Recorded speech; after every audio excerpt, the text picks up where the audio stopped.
A lot of people talk about cost segregation like it is something the IRS automatically dislike, but that is not the right way to think about it, right?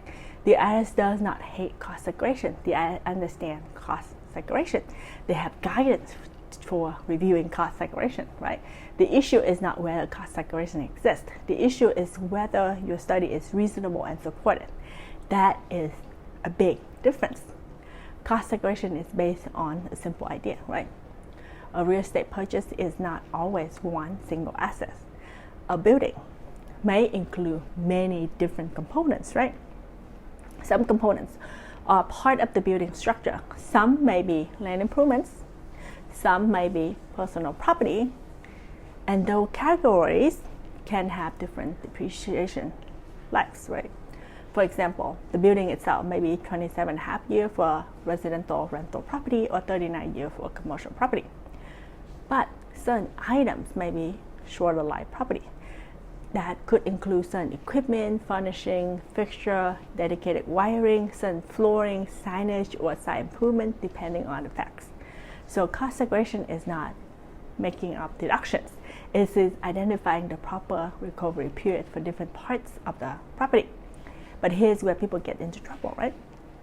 They focus only on the tax savings. They do not focus enough on classification. And classification is the heart of cost segregation. The IRS wants to know whether an item is really personal property or whether it is actually part of the building. That is why the report must explain the reasoning. For example, is it item serving the building generally, or is it serving a specific piece of equipment? Is this item permanent, or is it removable? Is it part of normal building operation, or does it support a special use? Those questions matter because they can change the depreciation lives. And this is why two properties that look similar from the outside may not have the same cost result. One building might have special system, another may not. One properties may have strong documentation, another may not. One report might include a site visit, photo, cost records, and detailed analysis. Another report might just use broad estimates, right? So the IRS is not asking for perfection, but they are asking for support.